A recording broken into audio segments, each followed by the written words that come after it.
tie jeans and my boots, beside those high dollar shoes and Armani suits.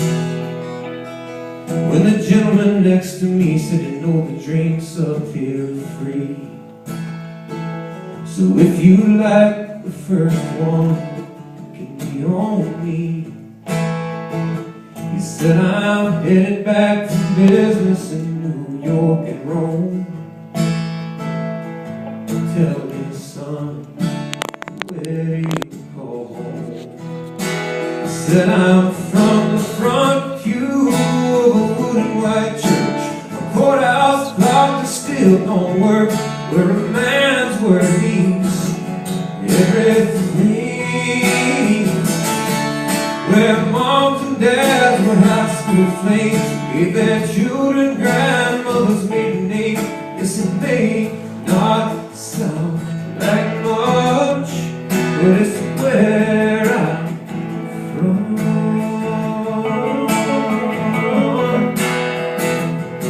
So we drank that round and then another. There wasn't a topic in this world we did not cover. He said, I headed out west, I was barely 19, just a kid chasing my dreams. And I said, I'm flying out here to pick up my big brother. He's been fighting the cancer they discovered, but he called last night and said, I think this is the end, so come take me home to my family and my friends. Well, the quarterback is the homecoming queen, the trucks are Ford and the tractor's green, and Amazing Grace is what we sing. Well, the county fair is every fall, and your friends are there no matter when you call. Yes, it may not sound like much, but it's where I'm from.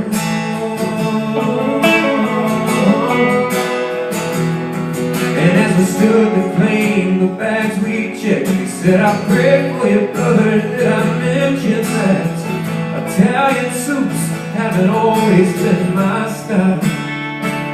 See, I was the quarterback on my high school team. We took state back in '63, and my wife, she's still my homecoming queen. 'Cause I'm from the front pew of a wooden white church, a courthouse clock that still don't work, where a man's word means everything,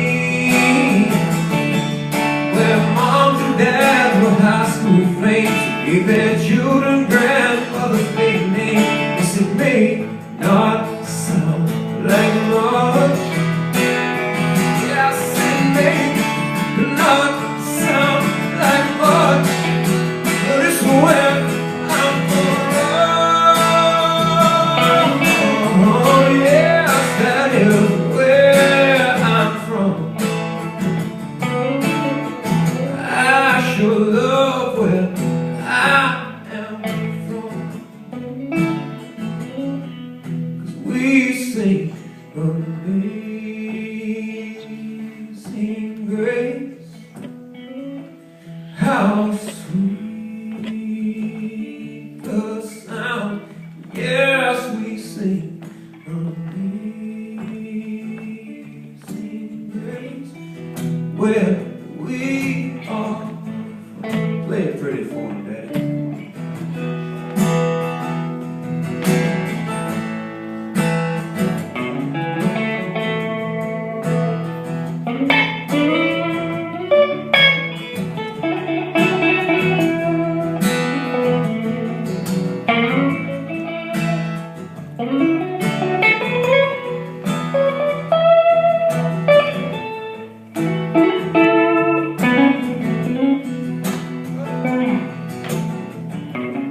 being raised in South Carolina and going to the University of South Carolina, as you can tell, I'm huge. As you can tell from the last song, I'm a rather big Gamecock fan. Yes, sir. And there was this one particular football player who played for a team down in Florida. The Florida Gators, that's what they're called. This guy was the quarterback. Oh, is there a Gator fan here? Oh, this is for you, buddy. Well, this particular fellow was the quarterback for 4 years, and every year they would spank my Gamecocks. And it always made me angry because this particular fellow would beat us, and then after the game, he'd meet in the middle of the field with all the other players, and he'd lead them in a prayer, and he'd be like, I'm sorry I just killed you 50-0. I love you, and so does Jesus. And most people would think that's kind of sweet, but not me. I hate this guy. I hated him. I would watch games where they weren't playing South Carolina, just hoping that maybe something had happened and a sniper had picked him off and picked him right. Well, he graduated from college, and I was very, very happy to see him go. Because I thought that my days of watching him play football were probably over. If you guys are still trying to figure out who I'm talking about, it's this young man named Tim Tebow. You guys know who Tim Tebow is? Yeah. Oh, Timmy Tebow. I can't stand Tim Tebow. My hatred grew for 4 years when he was a Gator. And then, like I said, I thought it was over because I figured no one was going to be dumb enough to draft him in the NFL. So I'd never have to watch him play football again. Oh, happy day. Well, the Denver Broncos apparently were drinking. They drafted him in the first round. I was in shock, and I was a little bit angry, but I really think Satan grabbed a hold of me by this point. And I was actually kind of like, I got this evil laugh. I was like, because I was like, I get to continue hating someone. Well, that hatred grew and it festered inside of me until one day I was sitting on the couch and I got a call from my publisher. EMI called me and said, Patrick, ESPN is putting your song Where I'm From into an ESPN special. And I said, well, that's awesome. And I said, how much am I getting paid? They said, a lot. I said, it's even better. A few months later, sitting on that exact same couch and watching ESPN, and this thing called The Year of the Quarterback comes on.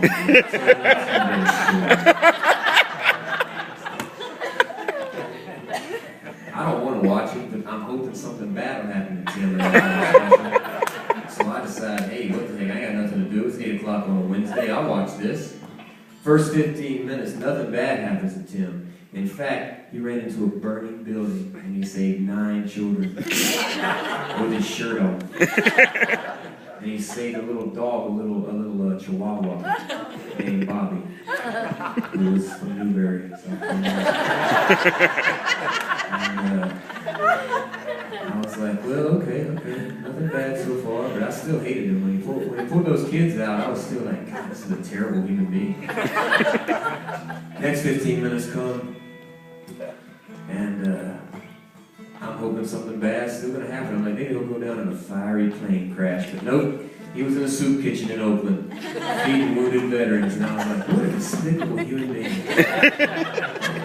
30 minutes into it, my wife walked into the room, and she's like, baby, you look angry. I was like, yeah, I know, I can't explain it. I hate this Tim Tebow fella. And he was working out. He was in the gym. He was getting ready for the NFL draft. He had his shirt off, and my wife looked at me, and she goes, that's what it looks like when you work out? And I was like, oh my God, this is the worst thing.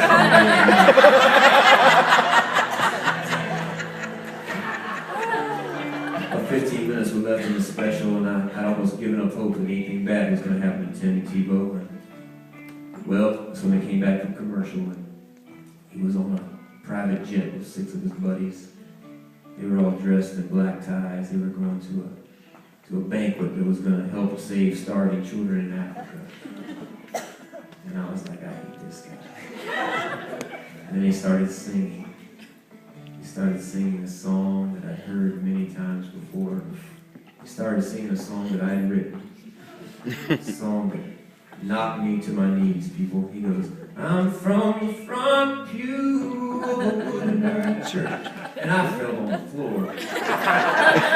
My wife starts smacking me to make sure I'm awake, and I come to, and I have a TiVo, you know, so somebody told me later that TiVo. It's pretty much what I did. I watched it 6 or 7 times just to make sure I wasn't being punked. But Tim Tebow was singing this particular song, and he was saying how it was his favorite song of all time. Tim Tebow. And it was at that moment that I looked at my wife and I said, baby, I just realized something. And she said, what? And I said, Tim Tebow is my favorite football player.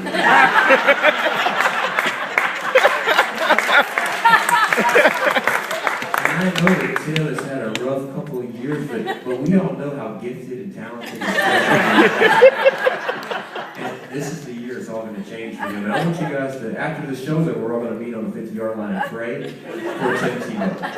Okay? And so this goes out to Timmy Tebow. It goes, from the front pew of a wooden white church, a courthouse clock that still don't work, where a man's word means everything.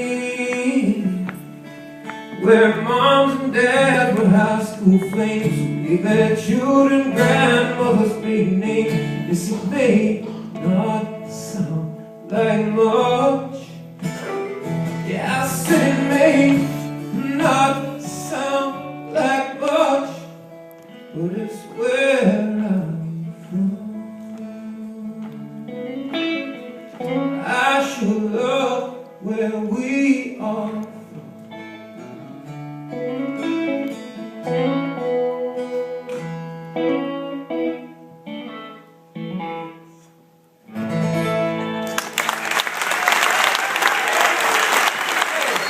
Yeah.